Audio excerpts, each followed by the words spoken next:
Sun டிவில ரொம்ப நாட்களா நான் பிரைம் டைம்ல டெலிகாஸ்ட் ஆகிட்டு வரக்கூடிய ஒரு சீரியல் தான் செவ்வந்தி.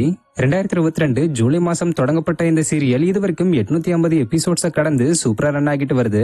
ஆக்டர் ராகவ் தான் இந்த சீரியல்ல மேல் லீட் ரோல்ல நடிச்சுக்கிட்டு வந்தாரு.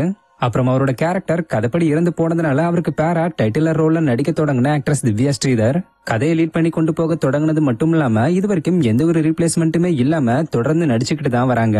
இதுல இன்ட்ரெஸ்டிங்கான ஒரு விஷயம் என்னன்னா, செவ்வந்தி சீரியலோட கதை பிடிச்சு போய் தெலுங்கு மலையாளம்லாம் இதை ரீமேக் பண்ணிருக்காங்க.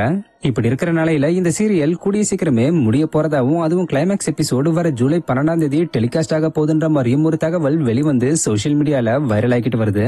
இது அன்அபிஷியலான ஒரு தகவலா இருந்தாலும் சீரியல்ல நடிச்சுக்கிட்டு இருக்கவங்க தான் இதை பத்தி சொல்லியிருக்கிறதா சொல்லப்படுது.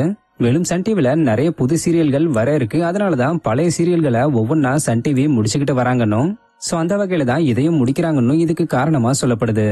இந்த ஒரு விஷயம் இப்ப செவ்வந்தி சீரியல் ஃபேன்ஸ் பலரையும் சோகத்துல ஆழ்த்திருக்குன்னு தான் சொல்லணும். சோ செவ்வந்தி சீரியல் முடிய போறத பத்தியும், செவ்வந்தி சீரியல்ல உங்கள யாரெல்லாம் மிஸ் பண்ண போறீங்கன்றத பத்தியும் கமெண்ட்ல சொல்லுங்க. இது மாதிரி சீரியல் சம்பந்தமான அப்டேட்ஸ்க்கு நம்மளுடைய சேனலை சப்ஸ்கிரைப் பண்ணிக்கங்க. தேங்க்யூ.